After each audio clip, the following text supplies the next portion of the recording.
wonderful Avatar Uncovered, and today I'd like to welcome you to an interview, and today's interview is with Lucy Donnellan.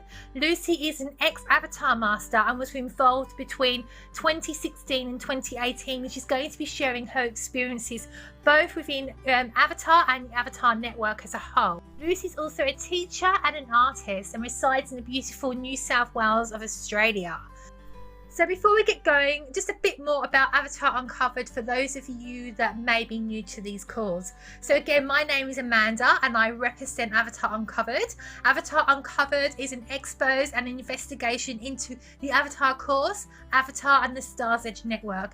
It has a contribution and a wealth of information from a variety of ex-Avatar masters, families, friends, and those that have been kind of looking at Avatar over the last decades. It's not just my experience or my inputs, which is quite often spread by Avatar.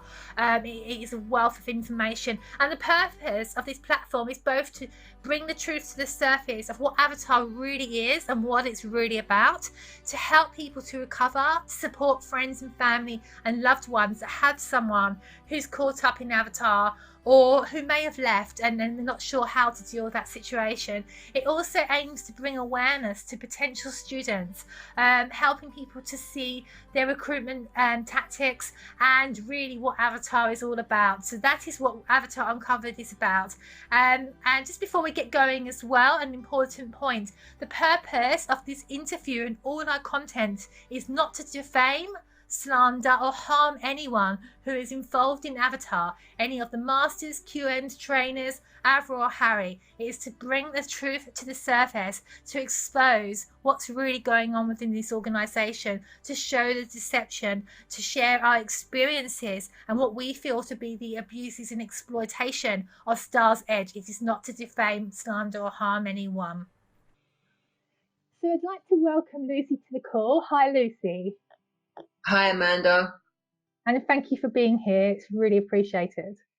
Well, thank you for creating and making Avatar Uncovered, and I appreciate that.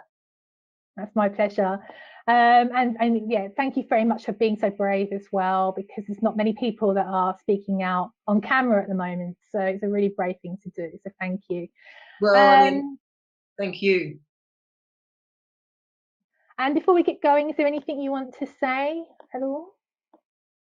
Well, only that by doing this, my intention is that more and more people will see the facts around what actually happens when you're prospected into Avatar, when you're actually in Avatar, and what happens when you leave and what happens to the people that are left behind. So my intention is that it brings clarity and truth to an organization that is very, very malign. Okay, great. So let's start from the beginning, really. So how were you introduced to Avatar? Well, on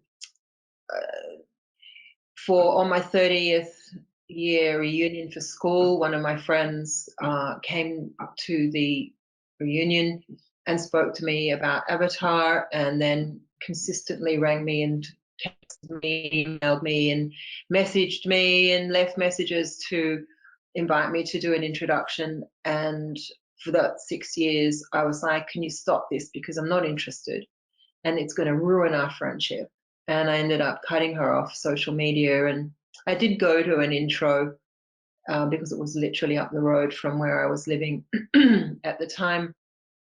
And it was confirming to me that it was something that I actually really had no interest in at all. Okay. And so then how did you go from that no interest to actually beginning your journey into Avatar? After 6 years, I was in a state of extreme vulnerability. My father had just passed away. I'd had a relationship that had ended, and I was in the middle of a law degree. So I came back to Sydney, and my friend had come and stayed with me and gone to the States, and she'd come back again. And then she rang and said, look, there's going to be an intro and the resurfacing in Sydney next week. Why don't you do it? And she had done probably, we'd regained our friendship by now, and she had done probably about 6 or 7 mini courses and little processes to help me with the grief that I was going through, and the distress that I was in. And as I just let that happen, and I found that very interesting, but I wasn't interested in the course. But then when it came to Sydney, I said, look, okay, I'll do it just to get it out of the way. Right, okay. So then you started resurfacing. Did you just start the 2-day course or the full course? Well, I went to do the 2-day course, and because it was only like $300 and something, and it was literally down the end of the main road where I was living off this in the inner west, and it was in the city near Central. And so I just went to do the weekend workshop. That was all. Okay, and how did you find that? I found it really sort of almost pathetic and tragic in terms of the way it was run. It seemed to be very nebulous and wooden, and I wasn't interested in it at all. I found some of the information interesting, but I wanted to actually leave, and I found myself being interacted with in a way that was very, very intense by one of the women on the program. I didn't know what she was at the time, but she was a qualified master. Right. And every time I went to get out, someone would come and pull me back in, and I could feel myself being slowly reeled in, if I could put it in some sort of really broad terms. It was like they were slowly pulling me into the course, and I just went to the Sunday and really gave. Okay, and then you found obviously yourself going on to do the full course. So tell me more about that, about the process. Well, at the end of the resurfacing course, all of a sudden there were trainers, masters, all these people standing around. My friend had set up a meeting with this fellow who was a qualified master, and there was so much pressure that this is going to give me all of the things that I want, because I mean I was in the middle of a law degree which I had put on hold because my father passed away, and I wasn't able to really engage with all of the requirements for that particular semester. So I just found that there was this push to kind of tell me that all of those things that you're trying to achieve for humanity, human rights and environmental issues, they were really going, you're going to be able to get all those of your life's dreams from doing this next course. And I'm like, I've just paid $300 and I don't have it. So it's this whole kind of like, well, we'll help you to find out where you can get the money. We can help you to find out where you can get loans. So it's this kind of like really manic, multifaceted attack. Wasn't an attack, but it was like an unrelenting. There was no way they were going to say no for an answer. I needed to find the money. I needed to borrow it, beg it, steal it, take it, sell something, get it. And before I knew it, I'd actually sold a very, very old vehicle that I was restoring. And, I didn't really, part of me is like going, I don't really want to be doing this. Why am I doing this? And then part of me is like, you're going to do this. Now I realize what it is, because in the first resurfacing, they find out what your attention's stuck on, and then they do these processes where they're serious drilling you. They're finding out how to, wherever your attention goes, they go there and they bring you back. They go there and they bring you back. It's a practice of mind controlling, and it's beyond your intellectual ability to hold your own critical thinking. Even it's quite a profound manipulation, and all of the construct around that room and around the people standing there. It's like they're doing magic trick in your brain. Yeah, yeah. But you obviously don't quite see at the time, No. sadly. But it can feel strange. So tell me more about how you then moved into the Avatar course and what that was like for you, the full course. Well, the full course, the two, and then, oh, now you've done two, now you need to do three. It's like videos going, the processes, the material. It's overwhelming your brain as it can ever really kind of engage material so you thoroughly understand it. And they go, don't worry about that, just keep going. And then you do the 3 days of what they call primaries, and you go over and over and over and over the same 7 questions. And that, I said to my friend at the time, this is like, I said, we're going to do this again today. And she goes, yeah. And I'm like, you've got to be joking. She goes, no, this is what we're doing. And I'm like, this is like brainwashing. She goes, just exaggerate that. So no matter what you said, I said, I want to get up and have a cup of tea now. She goes, just exaggerate that. And I'm like, I'll give you exaggerated in a minute. I'm just going to do it. And I went and got out of the room, and of course they brought me back in. And so it's day after day after day of this. I'm happy to be me. I am source. All these statements that you make, and then you say a reaction to it. No, I'm really upset. No, I really want to get out of the room. Exaggerate that feeling, that idea, whatever it is, so that by the end of it, you're absolutely and utterly mind wiped.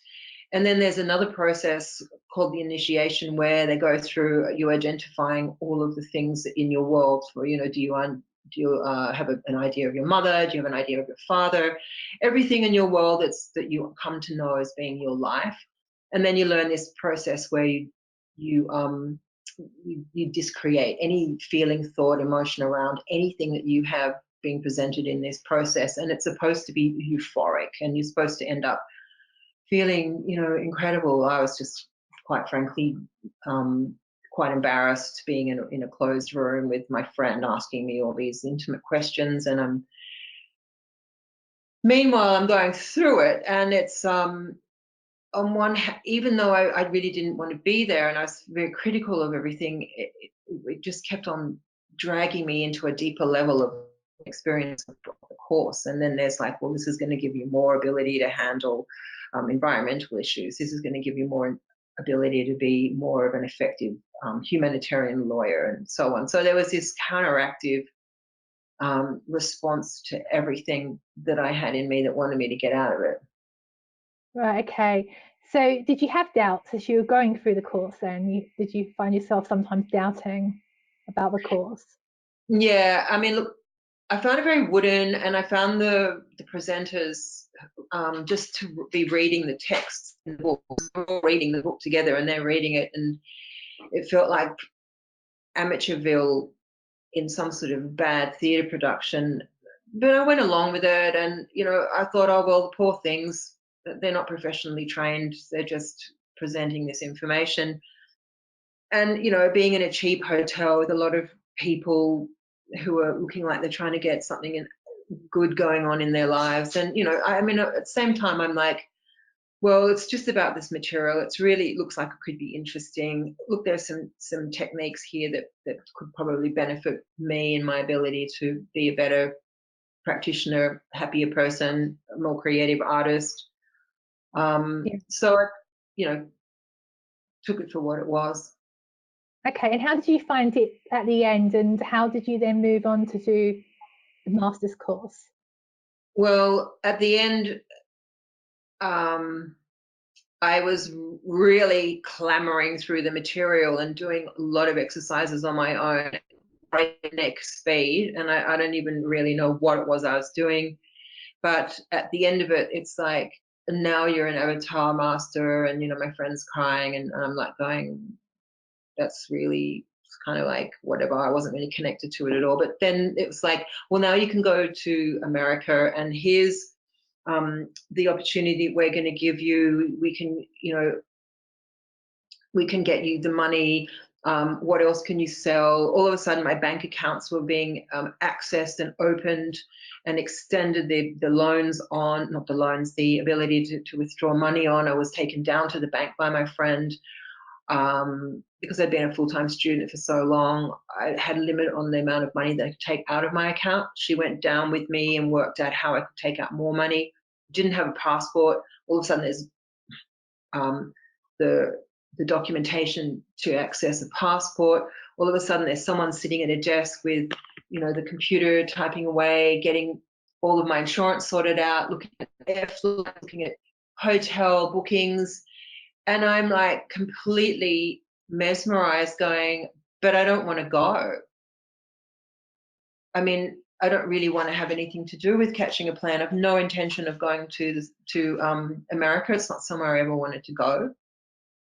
And at every point, as I said, every single point that I would make a decision that I didn't want to go, there'd be 20 other people there just holding the space to kind of guide me into that moment where I just go, yes, and just sign off on the dotted line. So within 2 days, money was given to me. I was booked into hotels, I was booked on flights. I got my passport and I was gone. So you said the money was given to you. How was it given to you? Well, I thought that I was being given a scholarship to go. But when I actually got to the course, I think it was about day 3, and we're really engaged in blocks of material that you couldn't read at all and understand it all. It was just massive amounts of work to do on a daily basis, processes and reading and expectations to finish this by this time, and music and balloons and lights and schedules and hours and hours and hours and hours. I mean, the course itself is like 10, 12 hours a day from scratch, from resurfacing all the way through. And somebody, and the qualified master came up to me and presented me with a document that was ostensibly a loan to be repaid to an individual inside Avatar. And I'm like, I don't have any way of repaying loans. I'm a full-time student. So I negotiated $40 a month, which I found very, very challenging. And I was really quite standard. Sorry? I was very standard. Yeah. So, I mean, that's, so you had no way of repaying this loan, which they knew, and $40 a month, I mean, that would take you a long time to pay back that type of loan.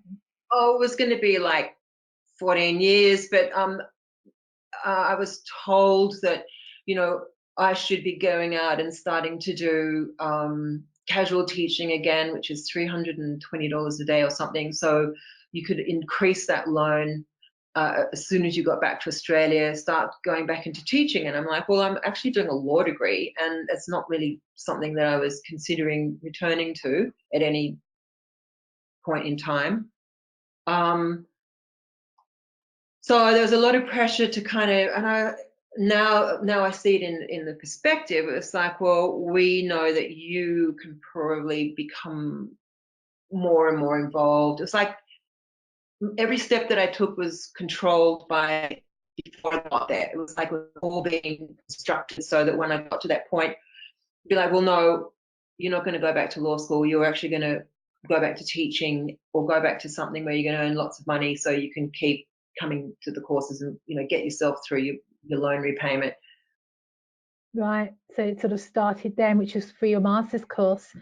So what sort of happened towards the end of masters? And obviously you went back to Australia. Did you decide that was it then, or?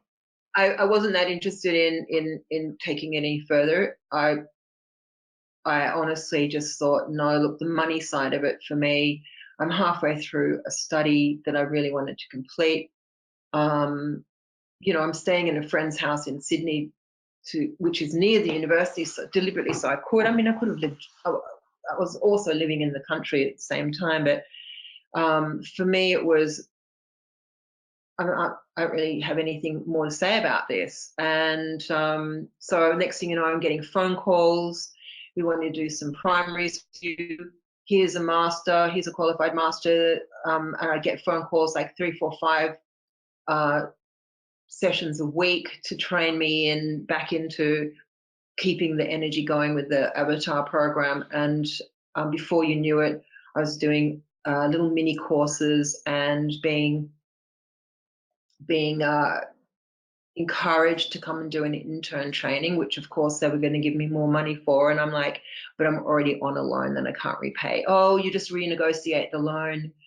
So I was given another, group of thousands of dollars, the hotel, the food, the accommodation, yes, the food. In fact, I ran out of money on the course and I had to go to the qualified master and said, I've got nothing, I don't have anything to eat, it's just like, so I had more money loaned to me on the course. And I renegotiated the repayments for another $20 a month or something. So I was going to be paying $60 a month.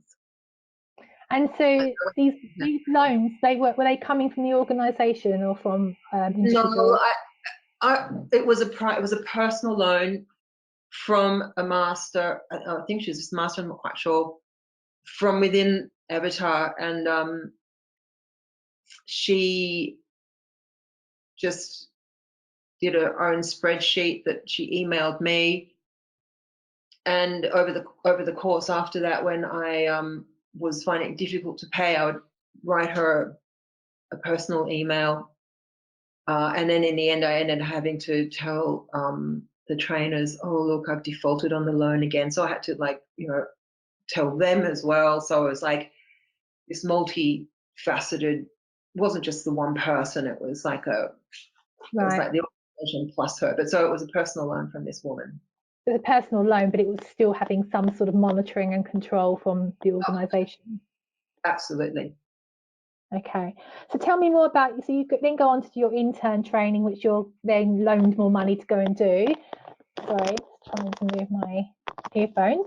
Tell me more about the intern and how that went for you, internship. Well, the intern training was interesting because I was thinking, I'm a highly intelligent person, I'm a teacher, I'm very autonomous, and, I'm creative, and I know how to write curriculum, I know how to assess work. So I thought that I'd be, given some due level of responsibility, but I was assigned to assist another tweenie, I think she was at the time, another Aussie who was working with a Chinese woman who was repeating her avatar course, who spoke little to no English.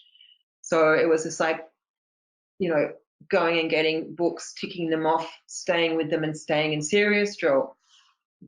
That's that thing that you do when you just explain that a bit more for those that might be listening, because they'll have no idea what serious drill is.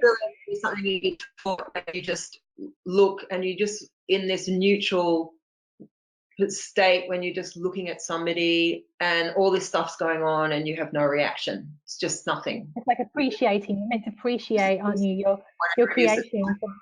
So ostensibly my whole intern training was going to be playing second fiddle to somebody else, and then you get to do your serious drill for 10 days straight, and you have to pay money to do it. And I'm like, or any other intern training as a teacher or a professional, anything, there'd be some kind of a remuneration for you actually being there. But I'm finding I'm the one that's paying for this training, and I'm not even really being trained. I'm just standing around, really. Anyway, and the other thing that happened was on the initiation process, I was buddied up with a fellow who I sincerely felt was a sexual predator, and because of a few things that I picked up about him before I actually went into the room. Anyway, there's a massive conflict in that he dogged me into the qualified master, so to speak, and I was like, I'm not going to be in that room with that person. He's a creep. And I said it to him. What did he dob you in for? He dogged me in for not going slow enough and not understanding that he wasn't ready to go on to the next question. And I'm like, at what point did that happen? It was a very so what it meant would I would have had to go on and do it again with him. So I'm like, I'm not doing in with you, mate. I'm not going to go anywhere near a room with you. And I said to the qualified master, I don't want to be in a room with that guy either. It's a closed room in a hotel room with a man I've never met before, who I just seriously didn't feel comfortable around. And I wasn't allowed to say, I don't want to have that happen. So my own personal response to something that I didn't feel good about, didn't feel solid or healthy about, was completely ignored. And I was told there's something wrong with me. And I had a huge argument with this qualified master in the middle of this massive course room. Someone threw a chair across the room and he goes, look what you've created. And I go, why would it be me creating it? Why wouldn't it just necessarily be you creating it? I mean, why should it be me creating it? So, there was a lot of, it started to be a lot of conflict. And then I was given a book to read of all these conditions, mental conditions, and to choose a number of them which would relate to me. And then I had to do 3 days of debugging. So, and I was told that was what was also part of the course. I'm like, that's not what I'm coming here to do. I'm coming here to do an intern training of how to work with students. And it was like, no, this is not what it is. It's this. So every time I went to think something was one thing, it would be led to understand it was a completely different thing. So there's lots and lots of difficult conflicts and painful stuff, and people crying their eyes out, and people disappearing into corners, having meltdowns, being yelled at, abused. Like it was seriously like some sort of a mental, like a Bosch painting where there are people in hell and there are people euphoric and people spinning out, and like it was out of control, like seriously. And then it's all constructed with beautiful music to bring you back into the next process, and balloons and lights, and and then lots of meetings outside of when the students were out of the room, where you're all doing more and more processes. So it's like 12, 15, 16 hours a day. Right, wow. Over 9 days? 10 days? 10 days. And then level of exhaustion. I mean, you don't know what if you're up or you're down. There's no time for rest, recovery, contemplation. It's a mental health mind zone. Right. And this is meant to be an internship, which you've paid for as well. And the interns aren't cheap, are they? They're nearly about $800. Yeah, 800 American. Yeah, they're pretty expensive. I mean, yeah. I mean, look, if you've got one student, it should just about pay for your intern training and probably the rooms. But you need 2 or 3 so you can break even and have a little bit of profit. But I did not see anybody in that room with 2 or 3 students except for the Brazilian girls. There's one or 2 girls who brought in tens of people. And I didn't know how. I was like, how do they do that? Well, now I know how they do it. People were loaning the money because it's one of the poorest countries in the room. South America, they don't have a lot of money there, but some of the Chinese had lots of people, but I don't know. There's a lot of people in there with no students, and a lot of people with maybe just one. Yeah.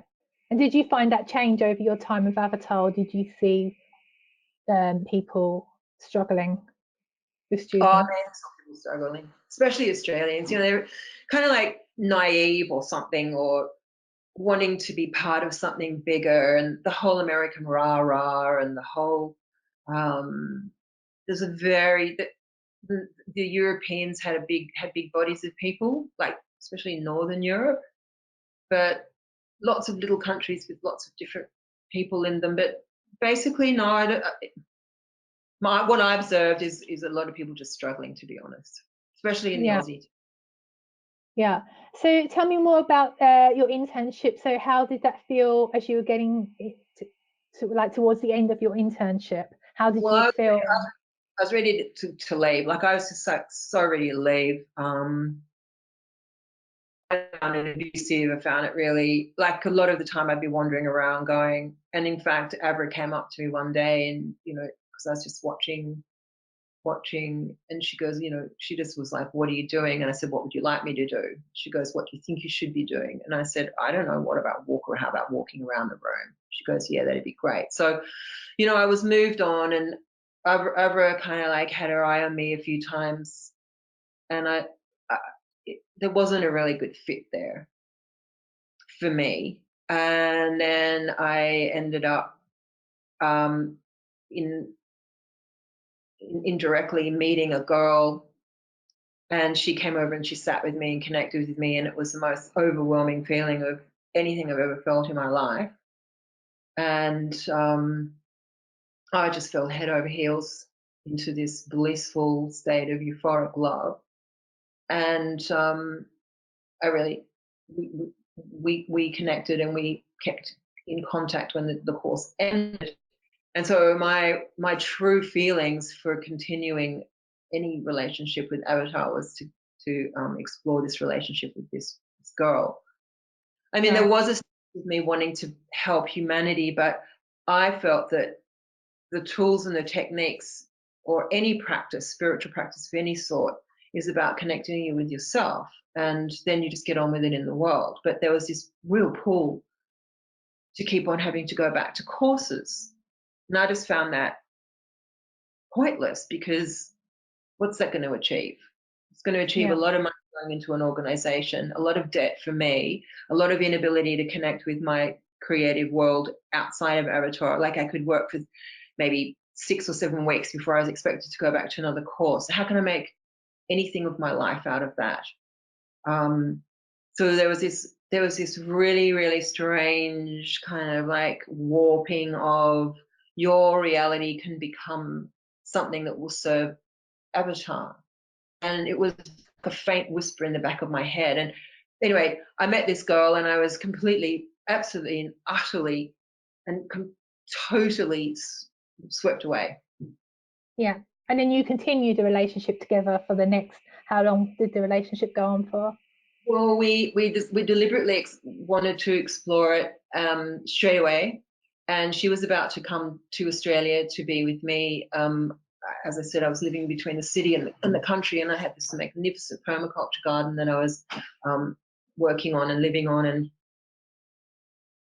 she was ready to come here. Her mum had bought her a beautiful little travel kit, and we'd already consecrated the connection and the love that we felt each other on a full moon. Immediately after the course had ended, we were on.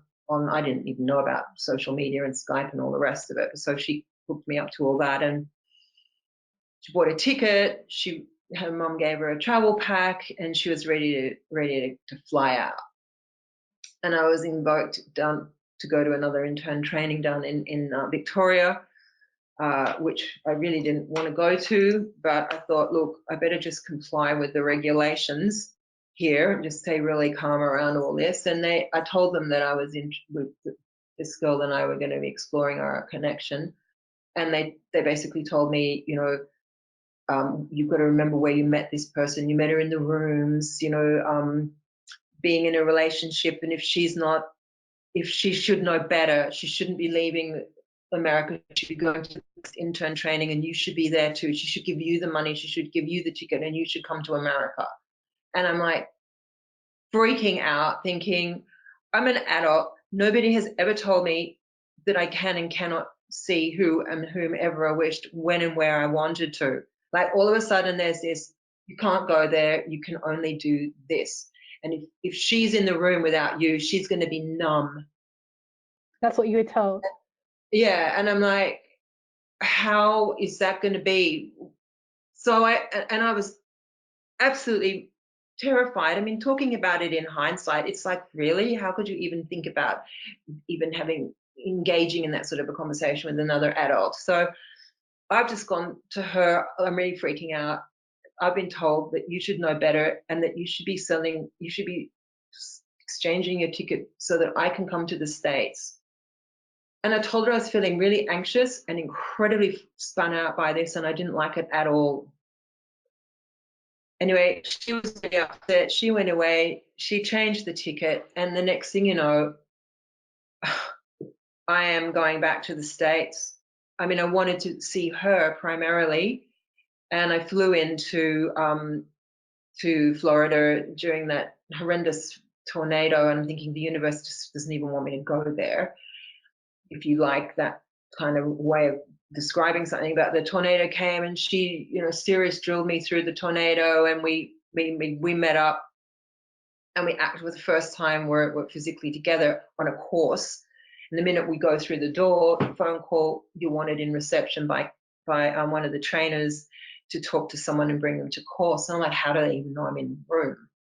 So anyway, we complied to the requirements.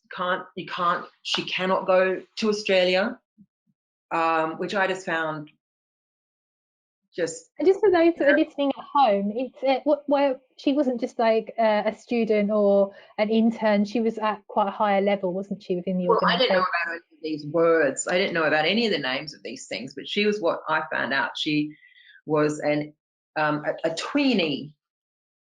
It sounds like something you eat, a biscuit off the supermarket shelf, with caramel and marshmallow and chocolate. I don't know what a tweenie is. It's something I've never heard of.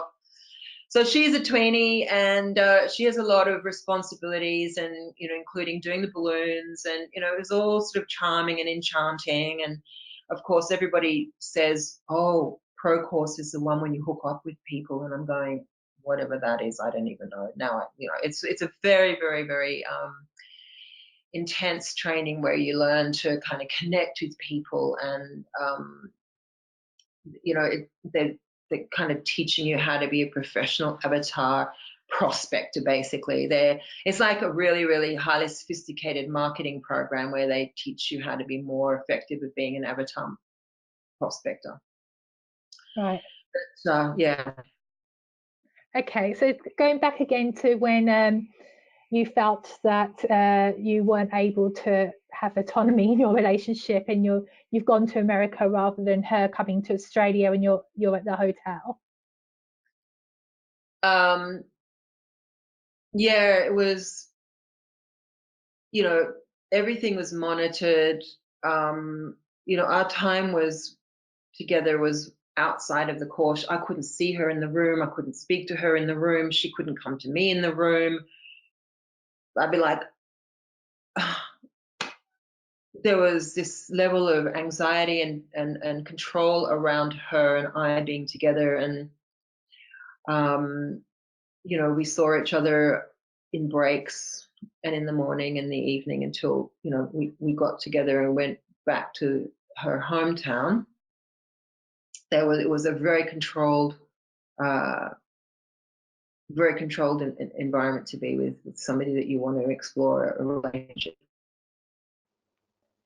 So Avatar presents to you as being this very empowering program where you get to live deliberately and create your own reality, and be more successful. Is that what you saw in your partner and what was going on around you? No, not at all. What I saw was, firstly, my friend who introduced me to Avatar, I saw her having sold her house for over $460,000 years before, and using the monies to go to courses, cutting off from her family. She's got no friends, and just basically being a slave to the perpetuation of the Avatar courses at her own expense. So I don't think she had any. I think she only had 2 students in about 12 years. Wow. So pay for them all, and then doing casual teaching jobs just to keep her life going, and putting money in. She'd taken so many loans from all of her family that nobody wants to talk about it anymore. And in my partner, I saw that I finally got to see that she was in debt $180,000, including in debt to the IRS, who knocked on her door, and all sorts of terrible things.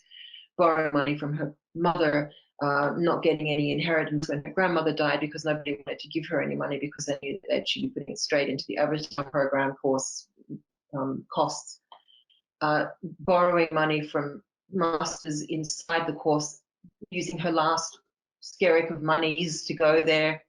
to the course and having no money to pay for the hotel or food, and beg, borrowing, stealing, and people lending her money on courses, to having no way of really repaying the loans, and then to eventually submitting herself to the service of one particular woman who was very wealthy. In fact, had $12 million in her bank account. And the only way she did that was she actually wove her way into her life and became her personal assistant, and found out all this really deep personal information about her, and had access to her credit card and prospected her successfully into becoming an avatar master. I mean, you know, it was like the sort of the ultimate hikes of human souls, of human energy, human potential. It came across to me as being like con artists, professionally trained to bring people in under the guise of a spiritual and enlightened organization, which basically was punishing. I've never seen anyone in so much anxiety and suffering as my partner. I found it extremely difficult to observe, because, you know, I loved this person, and the level of torture that she was in on a daily basis was fucking shocking. And then training and training and training and training, and more and more processes, and you know, being made to feel wrong about who she was in the world. It's just extremely torturous to So you see say that something like yeah, no, absolutely. You say that she felt that there's something wrong with her, or I can't remember exactly what you said, but constantly being told. Look, she told me many stories. She disclosed a lot to me, because I actually really loved her. I still love her. And obviously I said in the past, because we're not together anymore, because she was forced to split up with me 2 days before we were about to get married.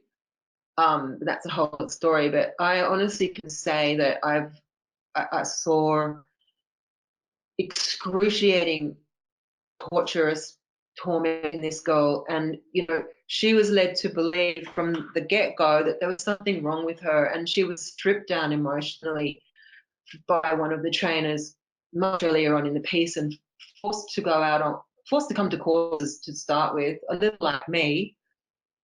And then when she was at the course, because she had no students, she was sent out into the streets to sell books and do the compassion exercise, and she would spend days crying. I mean, the poor girl was told that she's got entities and transgressions, and she needs to do all these trainings to get rid of all these terrible things out of her. And all of those activities actually disempower you more from who you are as an autonomous, powerful, beautiful, creative being. And she was the most disempowered I got to discover over time. She became more and more and more disempowered, and more attached to getting all of her needs met in terms of connection to some kind of an organization, because by the time I got to her, she had no family left. They were all discombobulated and destroyed and disintegrated. You know, she split up with her mother whilst we were together, and I'm like, who splits up with their mother? I don't even understand what that is. I said to her, you can't split up with your mother. Your mother's your mother. And, you know, no friends. yeah. Well, I don't even know what to say about that. No friends, no career. Trying to start to get a career as an artist together by seducing this woman who has circles of influence and money's in the bank. Like, it's just not healthy. It was the most dysfunctional, discrediting, disgraceful experience of being a human. But I can't even see one thing that identifies and matches with the brochures, avatar brochures. Oh, look, happy people all smiling. Hey, yeah, at the end, all cheering. Every single piece of text in the brochures, everything on the internet about avatar on their websites, and then in people's lives, there's just abuse, suffering, coercion, lying, gaslighting, you name it. it's happening, and it is happening right now to people. It's happening to the person that I'm deeply in love with. It's happening to the trainers. It's happening to the qualified masters, and it's all coming from above. It's like, I don't know what that man thinks he's doing, but it is certainly creating something for his benefit, because I've seen people in the most terribly dysfunctional scenarios that it's not cool. So as well as seeing all of this going on with your partner at the time, how did Avatar affect your life? What was going on in your life at the time? How did it affect your finances and friendships and family relationships, etc.? Well, it was very difficult because, firstly and foremost, well, my family whittled down to my baby brother that I stayed with when I had nowhere to live by this stage, because I was coming and going to the States, trying to work out how I was going to live with this girl, how we get to be able to live together. So I was virtually homeless. I had the big contract, the job that I'd had, that came to an end, so I was totally have had no monies, and I'm trying to create primary to create money. I had 3 exhibitions in the time that I was in Avatar, though, I must say, and so I lived on the incomes from that. But I was also encouraged to take out loans, and I was told that if I didn't get an updated iPhone, that I was selfish and that I was going to be inhibiting other people's awakening and stopping other people's awakening, and then I needed to go to Apple and get a phone and get a loan, and so I did. And then after I got just for the phone, I was encouraged to take out monies to the increments of $1,000 at a time and put that towards the next ticket and the next course, which I reluctantly did, because I was like, I don't even know how I'm going to keep paying this back. I was trying to pay back the original loan. I'm like, not even going to university at this stage. My life is so unstabilized. My friends are telling me that I'm in a cult. My brother is telling me that I'm in a cult, and I'm responding to them with no, it's creating an enlightened planetary civilization. And at the same time, I'm like, I'm seeing so much more suffering in my life and people around me's lives that are on these courses, although they go there and they're all like euphoric and joyous and singing songs and listening to happy music, and like it was like Disneyland or something, a spiritual Disneyland, that you don't care how much money it costs, you don't care what it costs your, I mean, have the most horrendous. I was prospecting people everywhere I go. I'm prospecting. There wasn't one single person that I would meet that I wouldn't start trying to introduce them to a compassion exercise. All of a sudden, my whole social network became a funnel to be prospected. Like at the beginning, I was like, my avatar master said to me, now I want you to write a list of all of your prospects. I said, these are my friends. You're talking in terms of them as if they were a mineral commodity to be mined. I said, they're not commodities, they're my friends. But that was slowly beaten out of me, and they were all prospects. By now I'm using the metacognitive language. They were all prospects. Everyone's a prospect. Can't even go down the street without thinking there's something wrong with the world, and we're all going to fix you because you're going to do an intro, and then next thing you know, you're going to be my student. Well, I sold books, I did courses, I watched my partner constantly prospecting people, constantly doing resurfacings, constantly, like, it was relentless. You cannot even take a breath. Even when we did get together and we did have some personal time together, I think we had about 32 hours where she did not have to get on the phone and talk to someone. And I said to her, look, can you just not speak to anybody about anything to do with Avatar? Just this small, brief time that we're together. We went on a beautiful road trip together and we had a romantic time, and we were planning, dreaming our life together. And even then when she said, we're going to dream about our life together in Avatar, I want to do every Avatar course. And I said, wait a minute, that's really great. How will that be a reality like, how are we going to earn income, and how we have a life, and what's going to happen to the animals that you want to have, and all the rest of it. And she just went dark, like as if I triggered her to become this demon. So I saw a lot of suffering in her. She didn't have any friends, no personal friends in her life anymore. She'd had huge conflicts with her family.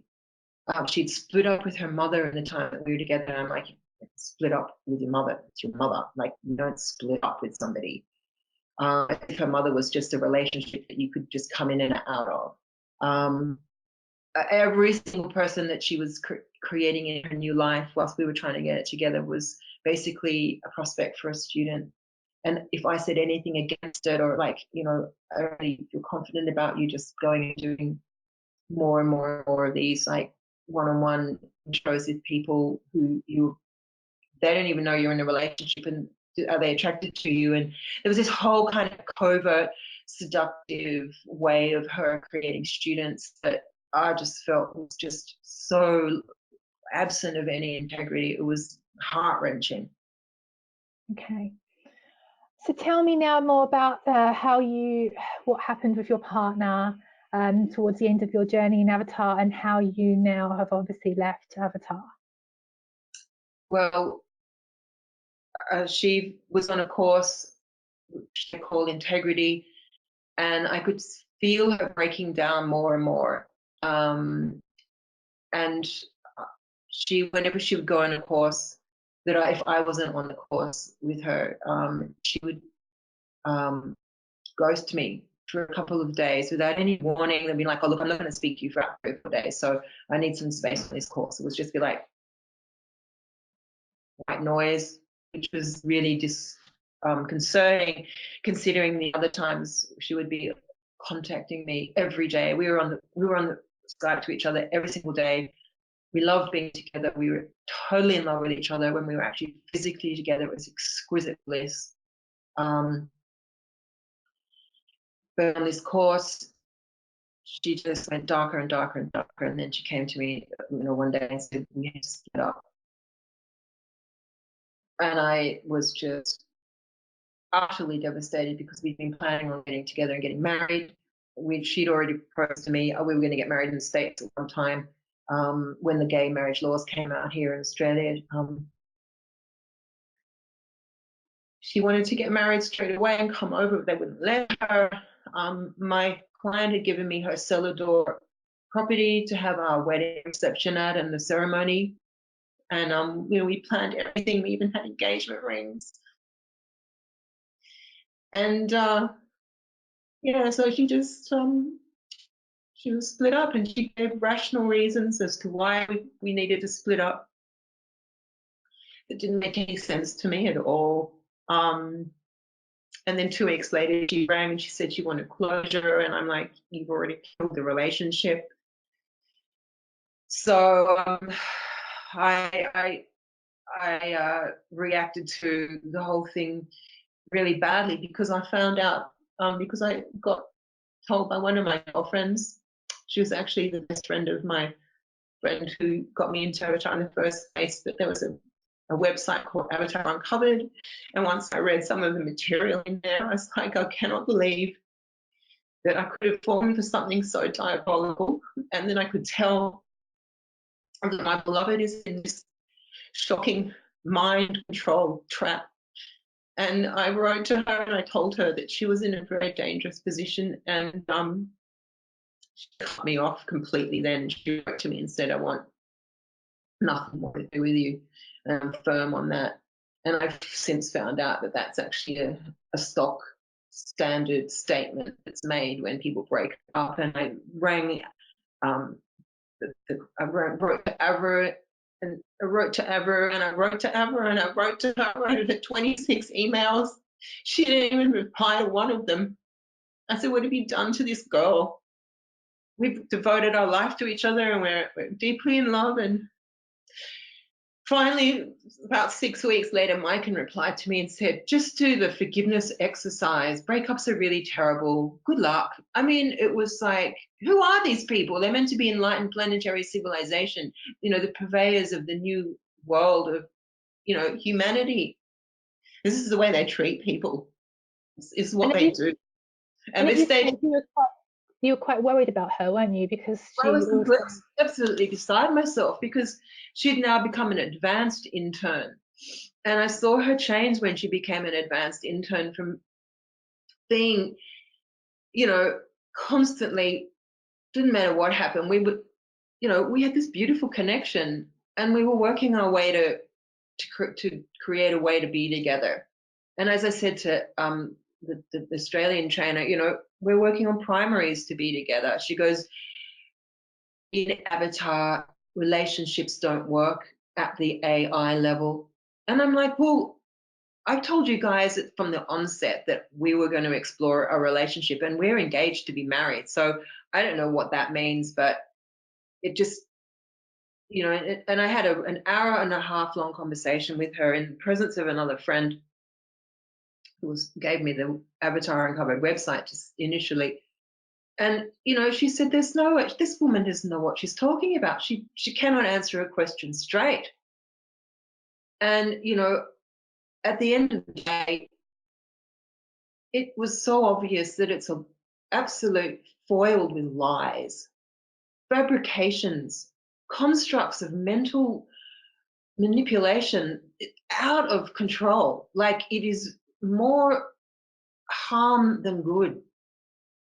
I mean, there are people in there that have some people in there that have a lot of wealth, but they have it because they have a network marketing company and they have an external amount of money that enables them to fly all around the world and have virtually an unconstrained lifestyle. They don't have to go to work. They've got millions of dollars. And, all these people that are lending money to the other avatar masters, like my ex-fiance, are they're few and far between, and they're the ones that are funding all the perpetuation of the others to stay in the group. And it's just it comes across to me as modern day slavery on so many levels. Yeah. I mean, what sort of hours did you see your partner work?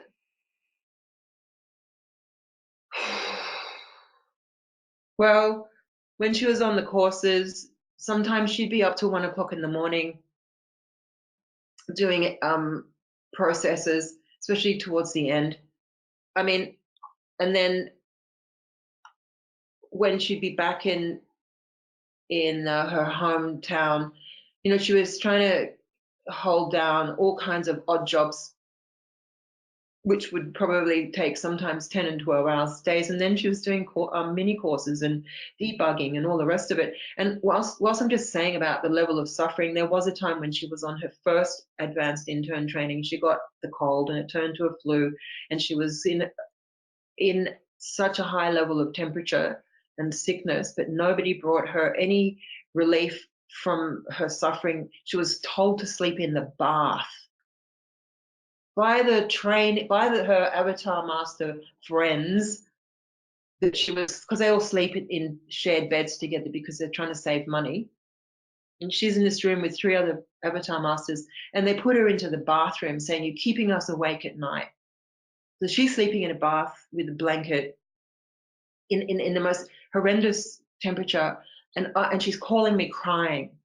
And I'm like, "Babe, you've got to get out of there. This sounds like a torture chamber. Like, what are you doing? Have you gone to the trainers and told them you're really sick?" "Yeah, they told me to go upstairs to keep away from people because you didn't want to infect anybody." So she not only had to borrow the money to go there, she didn't have the money to get out of there, and she certainly didn't have the money to get any pharmaceuticals because she didn't have enough money to have health insurance. And if you don't have money in America and you get sick and you don't have health insurance and you chop off 2 fingers, they'll say, "Which one do you want us to sew on?" Because they won't sew the second one off. So she had no money to get into pharmaceuticals, nothing, and they treated her as if she was a leper. And I mentioned it to somebody in my team in Australia, and I got ripped to shreds and abused by the qualified master and told that I was an avatar basher. And I was ripped apart from about 11:30 at night till 1 or 2:30 in the morning,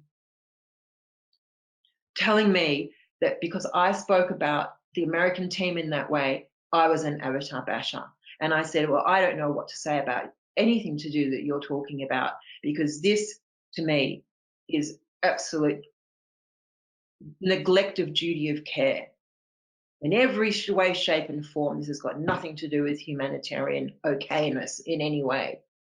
And so, you know, that level of punitive response to something that I was bringing to the attention because I was trying to work out how to fucking process this was just met with just the most horrendous level of dysfunctional response. Okay. And tell me just a bit more about you leaving Avatar. So you've obviously, your partner's now broken up with you and you've left. How have you found it since leaving? Well, I spoke to the Australian trainer and I tried to work out some way of resolving this, and she just basically said, you know, you just need to do some processes and you get back in the room and you just process through it.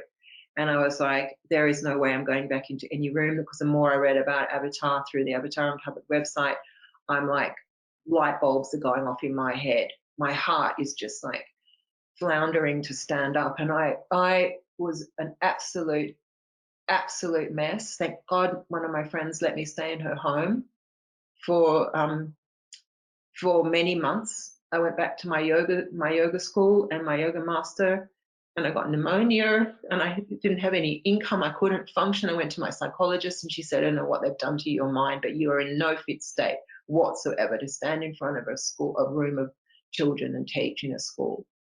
I was a complete wreck. Like I can't even understand how I could get to that stage, let alone recover from it. I mean, it's taken me months and months and months and months of crying, of letting go, of trying to come to some kind of a conceptual understanding, of accepting, of forgiveness of myself. And not one day goes by when I don't feel the torment that woman that was my fiance is going through on a daily basis. And I've reached out to several other Avatar masters that I thought were my friends, and they've all blocked me on their social media, every single one of them. And I've contacted some of them to say, look, I don't realize if you understand what's happened. I don't know whether you understand what you're in, but this is what it is, and please don't block me. And they all just predictably, every single one of them, and there were tens of them, probably, yeah, over 20 people, because you begin to feel that these are your family now. These are the people you can really trust. Well, I'm telling you now, that is not true at all. So you say they're fake friendships, fake It's not family. fake. It's just a non-existent. It's not a friendship. It's an association that you make, and you're just showing up at the time when you show up. You know, love bombed beyond. And then when it gets a little bit rough, if you share any of the roughness with any of your friends they'll go and dob on you, and then they'll come back. And then there's actually no true friendship where there's fidelity and trust at all whatsoever. And when the chips are down, and with what happened to me, I was given no compassion. I was given no support. Not one of the qualified masters who I'd been given to do the source list within the morning. Nobody rang me. Nobody reaches out to you. Nobody cares. I was going through an absolute meltdown, and not one single person reached out to me to say, "Are you okay, mate?" No. And just moving on, I mean, thank you for sharing all that, because I know it's really painful to revisit these moments. So thank you for sharing that.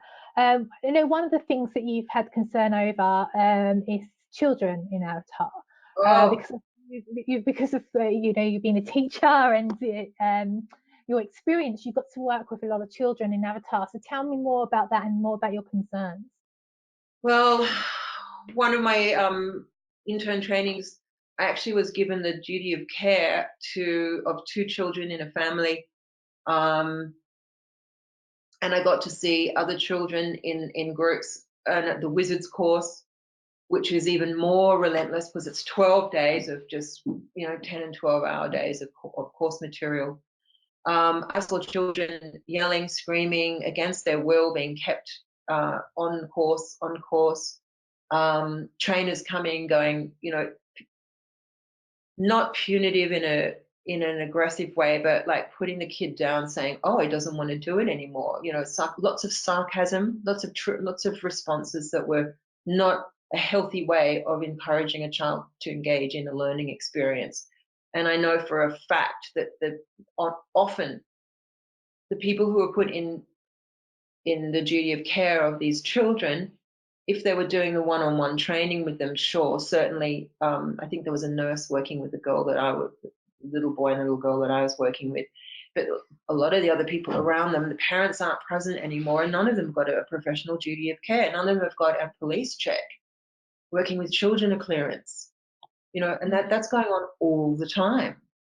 And as a professionally trained teacher, there are certain levels of cognitive ability, and these children from babies all the way through toddlers, all the different stages, infants, primary and secondary students, they're just drilled and drilled and drilled and drilled and drilled, and it doesn't matter how much they scream, doesn't matter how much they don't want to, they just keep going. And they come in and out of the room. Sometimes they're euphoric, sometimes they're hysterical. I would say that would be the case also with the adults, but there's a level of willingness and a level of adult ability to agree to do something, there's willingness to comply. But a child, they're under the duty of care of an adult at that stage. And an avatar, seriously, it just is like a cognitive rape. Yeah. Serious. I've heard that word used a lot by ex-members in a range of contexts. So it's interesting that comes up. Really serious issue, that one. And look, that alone is, I would say, the most heinous, because there's a level of manipulation of an adult, and then their willingness to comply and agree. But a child doesn't have any idea, and that's just so disgusting. And at the moment, there's a big push for bringing children on. And also, I've seen this statement and had it said to me as well by people that were reported in who have children, that they're claiming that Avatar is a better education than school, college, or university. And they're really coercing parents. And they've even made that statement on Harry Palmer's Facebook page. I mean, what's your view on that? What do you think of that? It's just pure mind control. It is not better than any education. Look, the elements within Avatar are taken from so many different cultural contextualizations. They've recontextualized most of the spiritual masters. They've recontextualized some of the best cultures that have ever existed on this planet. The knowledge and the skills that Avatar present are extraordinary, from Kashmir Shaivism all the way through Buddhism, all the way through to Egyptian knowledge of the heavens, to shamanism and the rest. Okay, those are universal truths. But the thing about Avatar, and those things are important for children to know.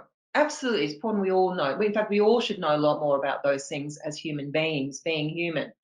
But the problem is the organization of Stars Edge International is holding copyright on them as if they are holding the sacred texts, and they're making it out as if we are going to be creating a whole new civilization because Harry Palmer's put together this teaching material, sacred text, in a way that is better than a school. Now, if you separate people on the sociological level from the rest of the group, it's going to immediately create alienation and create dissidence. There is no harmonious creation from this.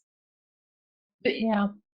you look at any you look at civilization. If you use your brain a little bit more than just thinking this is the best way ever, putting a whole lot of people together in an air-conditioned room, in controlling the conditions. It's just one piece of control after another, after another. You isolate them, you put them in a room, you take away their ability to choose when they're going to go to the toilet, when they're going to eat. You slowly dissociate them from what's actually happening in the world around them and creating unity in the world. It couldn't be further from the truth. It couldn't be Yeah. further from the truth. And also there's claims made by the organisation and by Harry Palmer. It always has been, but even to the press, like the BBC, when they're asked to comment, and I've seen on their Facebook page that Avatar has no belief system and that it's nothing like a religion at all. What would you say about that? Couldn't be further from the truth either. It is just one whole group of new belief systems that vilifies everybody else in the world. Yeah. You vilify yourself against yourself, even. Like that's how the trickery works. It's hickory dickory dock trickery. Seriously, I don't even want to say, discombobulate you, and all of a sudden you don't even have any autonomy to your own ability to think critically or. Oh, I'm a source being. Well, guess what? We're all source beings, but it doesn't mean that you have to go to a hotel and catch a plane and have no regular work anymore and cut yourself off from your whole family and not celebrate holidays and all of the things that make being a human great. The joyous things in life. Tasting extraordinary food, having holidays, celebrating your birthday with people. I don't even believe in having a birthday celebration. I mean, it's just one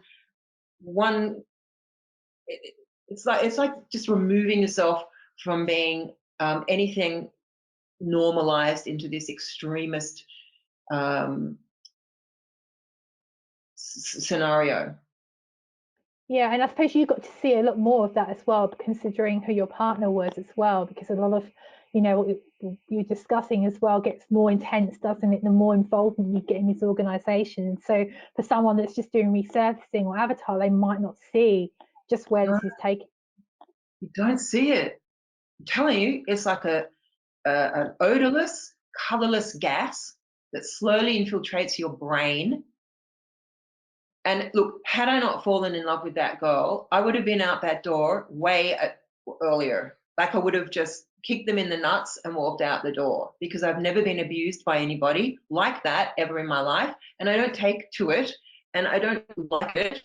And, as far as telling me that I'm creating it, well, maybe they're creating it and I'm not complying with their creation. So they're going to, it's going to, so it's going to be uncomfortable feelings around that. But, seeing my partner in that situation, part of me wanted it to be okay. And part of me wanted it to be like, I'm just going to stay here as long as I can and then get her out. So it's like you sort of had a feeling that you couldn't. Well, I mean, I'm a very strong critical thinker, and I'm a very, very, I know now I'm extremely feisty. You tell me to do that and I'll go and do the opposite. Like totally a bit rebellious since, childhood. But I don't like somebody telling me what to do. I certainly don't like checking in with an adult as an adult to find out if I can have an adult relationship with another adult. That Happened to you, didn't it? Because you haven't mentioned that, but you had to, at the beginning of your relationship, you had to actually almost get some sort of permission. Absolutely. I did mention it earlier that I had to check in, that we were going to explore our relationship. She told me that you need to tell them that we're going to be exploring our relationship. And I'm like, why? Yeah. And then it's like, no, you can't go. She can't come to Australia. She has to reverse the ticket to become your ticket, because if you're in the room, she's going to be numb or some shit. I don't know. Look, it was just like, really? If she wants to come to be with me, then she should be able to come and be with me. I mean, we had a totally independent experience of ourselves outside of that, and that wasn't allowed to happen. Yeah. So just tying up our interview, there's also a lot of claims that Harry Palmer is no guru and no one sort of worships him. Was that your experience the further you got into this organisation? That he is not a guru. Yeah, Oh, yeah, and that he isn't, and that as a he guru. isn't. I mean, Sorry. he's completely revered as a guru. He even dressed as a Buddhist in the full robes with the, I mean, it's all theatrics, really. The whole thing is theatrics, from Wizards, where he's, got the beard and the hair pulled back and the black coat. It's just absolute Hollywood, not Hollywood, yes, Hollywood. I mean, in Florida, you've got Disneyland up the road. You've got Wizard, whatever it's called, Warner Brothers World over here, and it's the world of smoke and mirrors. And he's presenting himself as a Buddhist monk with a dong, doing the mantra, and then doing a talk, and boom, back into the compassion. I mean, it's just theatrical, like it's super duper theatrical. And it, it's such magicianship and trickery to And encapsulate. did you see any worship of Harry Palmer? Because that's another Oh, thing. getting to that point, yeah. Sorry, he's I mean, he stands on stage once a year at Wizards from the beginning and the end of the course. I mean, it's like he's a god.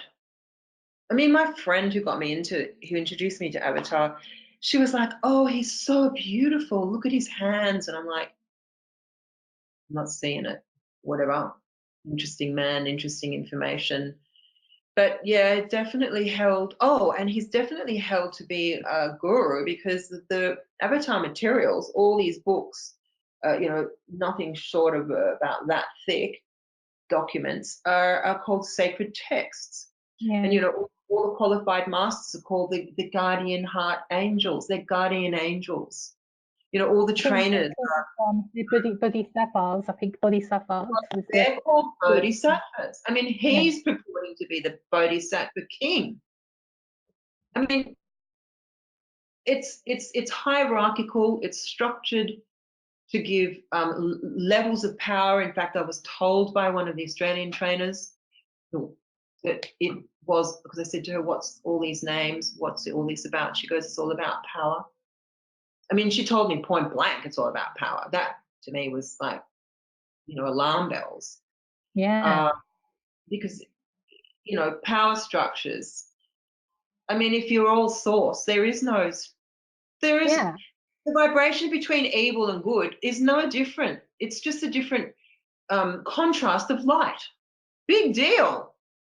To make it into a commodified spiritual organization, it's no different to all of the churches that have ever been, and some of them are falling down now. Guess why? Because those hierarchical powers are over. Cannot do that anymore. And as for the whole origin of Avatar, I mean, we need to go there too, because I'll say it. Yeah.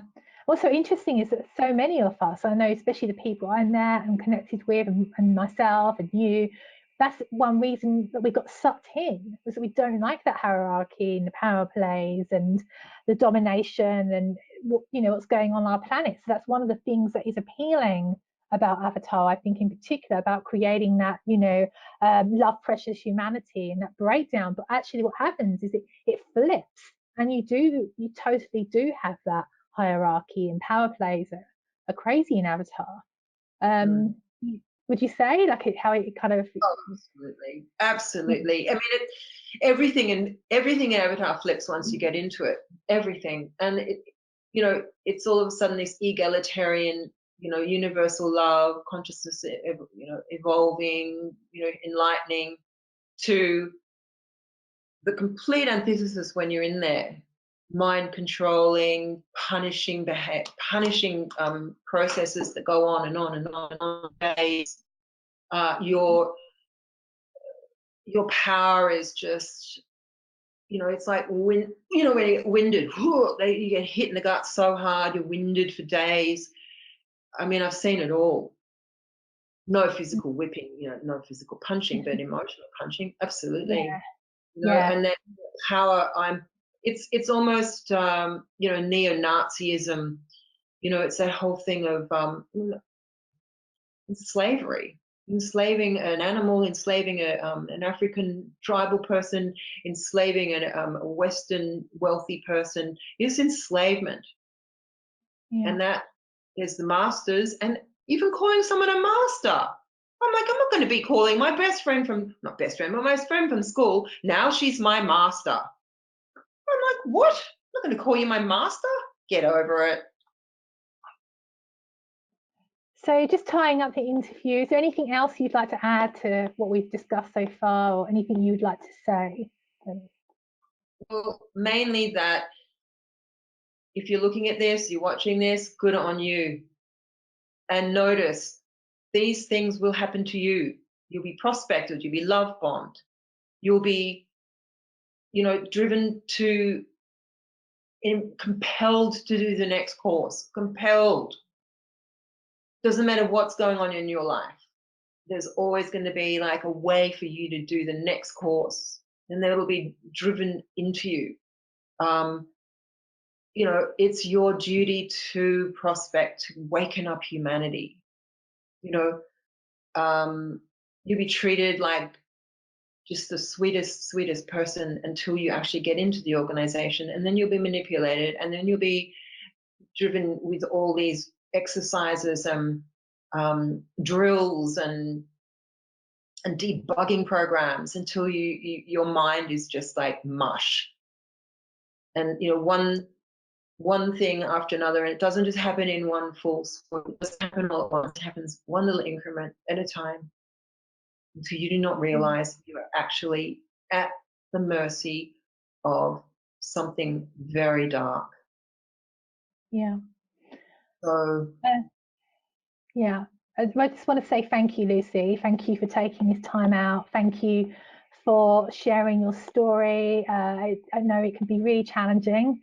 So many struggle to get anywhere near as far as you have in your recovery. I know it's been a really long journey for you of recovery. So well done on that, and having the bravery as well, because it helps other people feel that they can also share their experiences and be able to speak out. I mean, one of the things that I'm trying to do here, we're all trying to do here now, is to create a safe space that people can, without the feeling of ridicule and shame, which comes out a lot from people that have left Avatar and keeps them in silence, is the fear of ridicule and shame, because there's really not that understanding of how we get called into these organisations.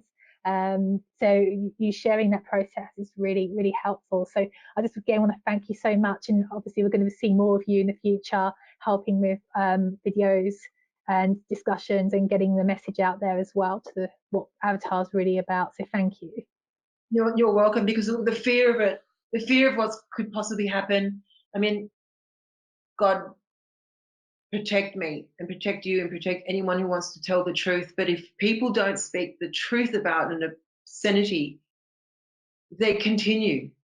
I mean, Yeah, all of the child abuse stuff that's coming out at the moment, all of the sexual abuse stuff that's coming out at the moment, all of the banking fraud that's coming out at the moment. Everybody needs to be fearless enough, courageous enough to say the truth as it is, because otherwise it perpetuates. And yeah. this is a perfect example of something that needs to be uncovered. And thank you for being courageous enough to set up Avatar Uncovered.